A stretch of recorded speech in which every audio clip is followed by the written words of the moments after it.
ရိုက်ညီနောင်နဲ့ကောင်းကင်ကိုသိမ့်ပိုက်ခြင်း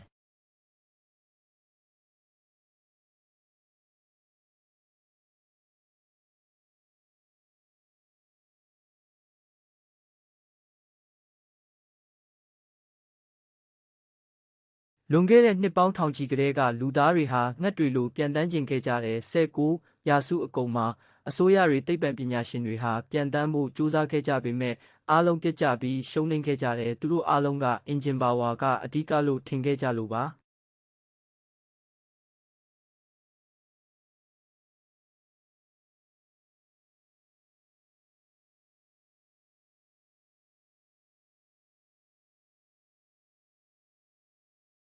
ဒါပေမဲ့အမေရိကန်ပြည်ထောင်စုအိုဟိုင်းယိုပြည်နယ်ကဂေါ်ဘုံနဲ့ဝယ်ဘယ်ရိုက်ဆိုတဲ့ညီကိုနှစ်ယောက်ကတော့မတူကွဲပြားစွာတွေးခေါ်ခဲ့တယ်သူတို့ကသိပ္ပံပညာရှင်တွေမဟုတ်ပါဘူးစပိန်ပြင်ဆရာတွေပါသူတို့ကပြန်တန်းဖို့အရေးကြီးဆုံးအရာကပါဝါမဟုတ်ဘူးဟန်ချက်ညီထိန်းချုပ်မှုလို့ယုံကြည်ခဲ့တယ်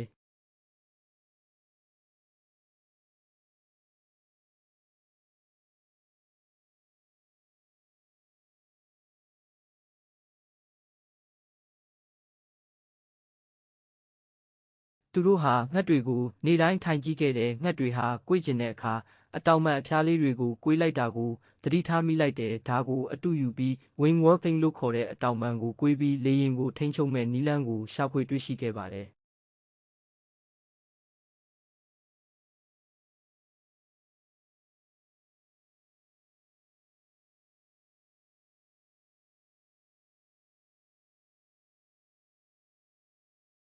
ဒါပေမဲ့ theory တစ်ခုတည်းနဲ့မရပါဘူးသူတို့ဟာကမ္ဘာပထမဆုံးလေစစ်ဥမင်ကိုတစ်သားလေးနဲ့တီထွင်ပြီးအတောင်ပံပုံစံပေါင်း200ကျော်ကိုစမ်းသပ်ခဲ့တဲ့ခန့်မှန်းချက်တွေကိုဖယ်ရှားပြီးတိကျတဲ့ data တွေနဲ့အလုပ်လုပ်ခဲ့ကြတာပါ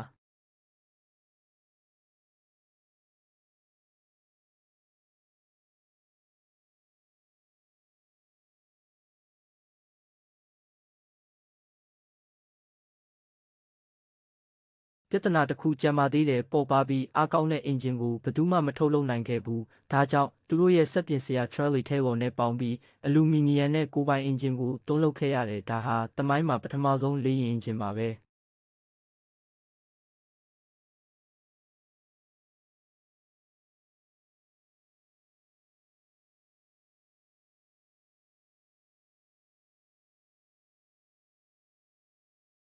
1903ခုနှစ်ဒီဇင်ဘာ18ရက်ခေရီဟာကမ်းခြေမှာတမိုင်းဝင်မဲ့နေရောက်လာပါတယ်။အော်ဘုတ်ကလေရင်ပေါ်မှောက်လျက်လိုက်ပါပြီးပြန်တက်ခဲ့တယ်10နှစ်စက္ကန့်ကြာပြီးပေ120တာခီးရောက်ခဲ့ပေမဲ့ဒါဟာလူသားတွေကောင်းကင်ကိုအောင်နိုင်လိုက်တဲ့ပထမဆုံးအခိုက်အတန့်ပါပဲ။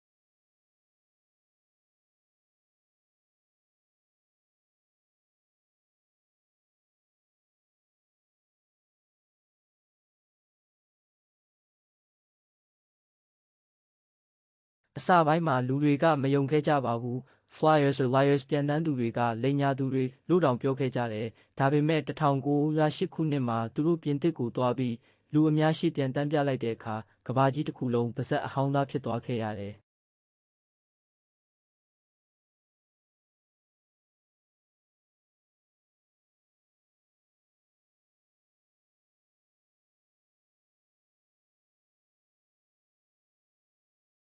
စပိန်ပြင်ဆရာညီကိုနှစ်ယောက်ရဲ့10နှစ်စက္ကန့်စာပြန်တမ်းမှုဟာဒီနေ့ခေတ်မှာကမ္ဘာပတ်လမ်းကြောင်းနဲ့အင်္ဂါဂြိုဟ်အထိရောက်ရှိသွားပါပြီ။သူတို့တင်ပေးခဲ့တာကတော့ဟန်ချက်ညီမှုဟာစွမ်းအားထက်ပိုအရေးကြီးတယ်ဆိုတာပါပဲ။